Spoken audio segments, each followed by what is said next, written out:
अस्सलाम वालेकुम dear students, आज का जो हमारा टॉपिक है वो है केमिस्ट्री क्लास 10 की यूनिट नंबर 10 से strength of acid and basis.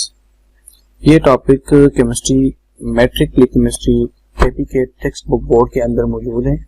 जो हमारे पास फेडरल बोर्ड है उसके अंदर ये टॉपिक नहीं है, और इस तरह से पंजाब और बलूचिस्तान में भी किसी हद तक ये टॉपिक मौजूद है, लेकिन जो केपी के टेक्स्ट बुक बोर्ड है इसमें सबसे ज्यादा इन्होंने एक्सप्लेन किया हुआ है। तो हम ऐसे लो बेस एग्जामिनेशन को जहन में रखते हुए ये केपी के टेक्स्ट बुक बोर्ड से तफसील से पढ़ेंगे, ताकि जो फेडरल बोर्ड वाले हैं, जो federal text book board national book foundation वाली किताब को स्टडी करते हैं, या पंजाब बलूचिस्तान और सिंध वाले हैं, उनको भी इसके बारे में नॉलेज हो जाए और थोड़ा तफसील से इसको पढ़ सके। तो आइए स्टार्ट करते हैं।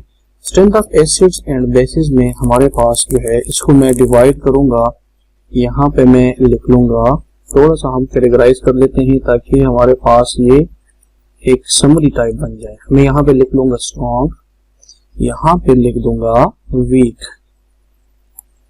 ये दोनों को कंबाइन करके चलूंगा ताकि आपको थोड़ा सा इसकी क्लैरिटी आ जाए और इजी हो जाए आपके लिए। यहाँ पे मैं एसिड शुरू कर लेता हूँ और यहाँ पे इसको हम बेस कर लेते हैं, और इन दोनों के दरमियान जो है यहाँ पे गैप आ जाएगा, और यहाँ तक एक साइड से हम एसिड और दूसरी साइड से हम बेस। अब एसिड अगर स्ट्रॉन्ग एसिड हो, ठीक है, यहाँ पे ये रिलेशन आ जाएगा स्ट्रॉन्ग एसिड। तो उसका क्या मतलब है? Strong acid is basically the acid which can completely dissociate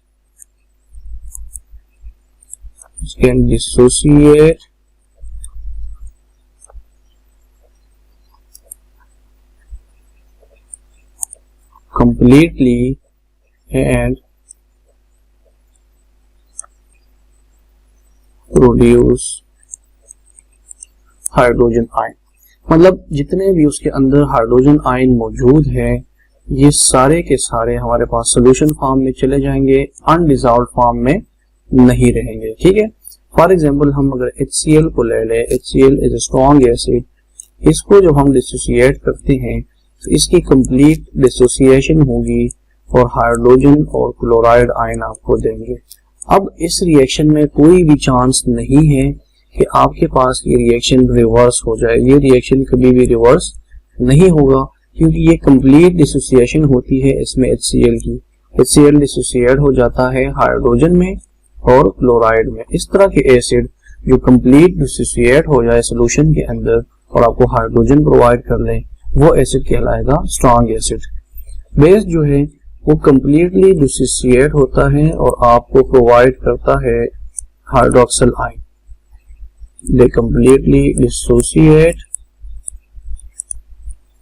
and produce or provide hydroxyl ion in solution या एक्वस मीडियम। ठीक है, इन एक्वस मीडियम। इसका एग्जांपल है NaOH। NaOH स्ट्रॉन्ग बेस इसको कहते हैं। ये जब डिसॉल्व करते हैं वाटर में, so it will B dissociated into sodium ion and hydroxyl ion. और जिस तरह के एसिड के केस में मैंने आपको बता दिया कि ये रिवर्स रिएक्शन नहीं करता, ये कंप्लीटली डिसोसिएट हो जाता है। तो same is the case with sodium hydroxide, ये भी रिवर्स नहीं जाएगा, ये सिर्फ और सिर्फ फॉरवर्ड रिएक्शन होगा। कंप्लीटली डिसोसिएट होकर जितने भी हाइड्रोक्सिल है ये एक्वस फॉर्म में चले जाएंगे और आपको हाइड्रोक्सिल प्रोवाइड करेंगे। इस तरह के बेस जो हाइड्रोक्सिल आयन कंप्लीटली प्रोवाइड कर ले, कुछ इसमें ना बचे, वापस रिवर्स रिएक्शन की चांस ना हो, तो उस तरह के एसिड और बेसिस दोनों को क्या कहेंगे? In case of hydrogen ion provision it is called acid, in case of hydroxyl ion provision it will be called as base. इसके अपोजिट हो जाएगा वीक एसिड और वीक बेस। वीक एसिड और वीक बेस जो है, they both partially dissociate, complete dissociate नहीं होते, और ये पार्शियली डिसोसिएट होंगे। एक केस में हमारे पास हाइड्रोजन आयन प्रोवाइड होंगे और दूसरे केस में हमारे पास क्या होंगे? Hydroxyl ion. ये भी हाइड्रोजन प्रोवाइड करेगा और ये भी हाइड्रोक्सिल आयन प्रोवाइड करेगा, लेकिन चूंकि वीक होते हैं तो कंप्लीट डिसोसिएशन नहीं होती इनकी, और ये पार्शियल डिसोसिएशन करके आपको कंप्लीट हाइड्रोजन नहीं प्रोवाइड करता। Let's suppose the example of CH3COOH।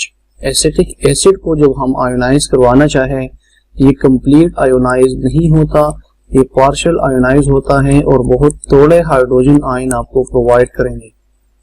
थोड़े हाइड्रोजन क्यों प्रोवाइड करेंगे? क्योंकि with in the acetic acid only few acetic acid will dissociate. Only few will dissociate. HCl के केस में all of the HCl molecules they will dissociate to provide hydrogen ion, but in case of acetic acid only few of them they will dissociate to provide hydrogen ion.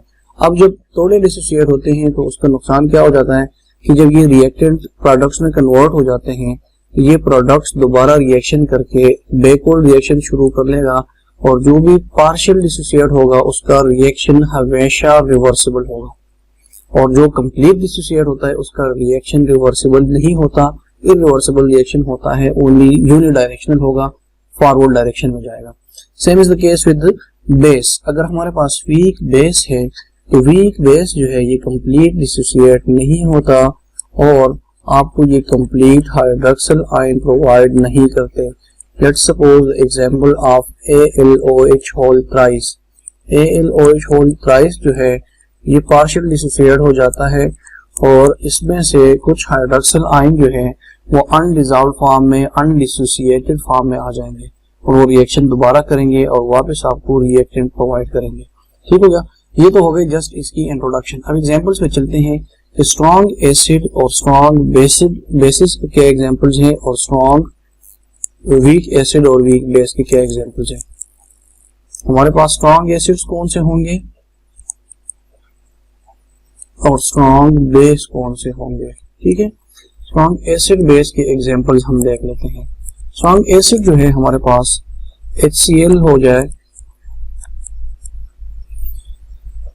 या HNO3 हो जाए, nitric acid जिसे कहते हैं HCl जो common acid है, hydrochloric acid, nitric acid हो गया, सल्फ्यूरिक एसिड जिसको किंग ऑफ केमिकल्स भी कहते हैं, H2SO4, similarly HClO4, hypochlorous acid. ठीक है, ये सारे कंप्लीट डिसोसिएट हो जाते हैं और आपको ये हाइड्रोजन प्रोवाइड करेंगे, तो इसलिए इनको कहते हैं स्ट्रॉन्ग एसिड्स। अब स्ट्रॉन्ग बेसिस के एग्जांपल्स आपको अगर मैं बता दूं तो जो फर्स्ट ग्रुप वाले हैं, फर्स्ट ग्रुप हाइड्रोक्साइड जो है ये हमारे पास स्ट्रॉन्ग बेसिस है। Example is sodium, potassium and lithium hydroxides, ये सारे स्ट्रॉन्ग बेसिस के केस में आएंगे। ठीक हो गया? अब अगला जो हमारा है वो है example of weak acids and weak bases. Weak acid कौन से होंगे और वीक बेस जो है वो कौन से होंगे। ठीक है, वीक एसिड हमारे पास वो एसिड्स हैं जो कंप्लीटली डिसोसिएट नहीं होते। ठीक है, जो हाफ या पार्शियल डिसोसिएशन से आपको हाइड्रोजन आयन तो प्रोवाइड करेगा लेकिन कंप्लीट हाइड्रोजन आयन ये प्रोवाइड नहीं करता। ठीक है, इसके एग्जांपल है HNO2, H2SO3, H2CO3, H3PO4, phosphoric acid. ठीक है, इसी तरह जो कार्बोक्सिलिक एसिड्स होते हैं, इथाइल कार्बोक्सिलिक एसिड, ये भी वीक एसिड के अंदर। कार्बोक्सिलिक एसिड जो ऑर्गेनिक एसिड्स हैं वो सारे वीक एसिड्स हैं। ठीक है, सिमिलरली वीक बेस की अगर हम बात कर लें तो वीक बेस जो फर्स्ट ग्रुप के अलावा बाकी ग्रुप्स हैं इनके जो भी हाइड्रोक्सिल ग्रुप बनेंगे, हाइड्रोक्साइड कंपाउंड बनेंगे, वो हमारे पास वीक बेस होंगे। अमोनियम हाइड्रोक्साइड एक एग्जांपल हो गया। दूसरा कैल्शियम हाइड्रोक्साइड जो सेकंड ग्रुप से बिलोंग करता है, मैग्नीशियम हाइड्रोक्साइड जो अगेन सेकंड ग्रुप से बिलोंग करता है, अल्मोनियम हाइड्रोक्साइड जो थर्ड ग्रुप से बिलोंग करता है और उसके हाइड्रोक्साइड जब वो हाइड्रोक्साइड्स बनेंगे वो बेस कहलाएंगे वीक बेसिस। ठीक होगा? So these are the examples of weak acids and bases। और स्ट्रॉन्ग एसिड और स्ट्रॉन्ग बेस के एग्जांपल्स भी इसमें हो गए। ठीक है, तो यहाँ तक ये हमारा एक छोटा सा टॉपिक था, ये कंप्लीट हो गया। उम्मीद है आपको क्लियर हो गया होगा। इवन देन अगर आपको कोई प्रॉब्लम है, कोई मसला है, कोई चीज़ समझ में नहीं आई तो आप कमेंट्स में पूछ सकते हैं, मैं आपको तफसील से समझा दूंगा। Thank you so much. अल्लाह हाफिज़।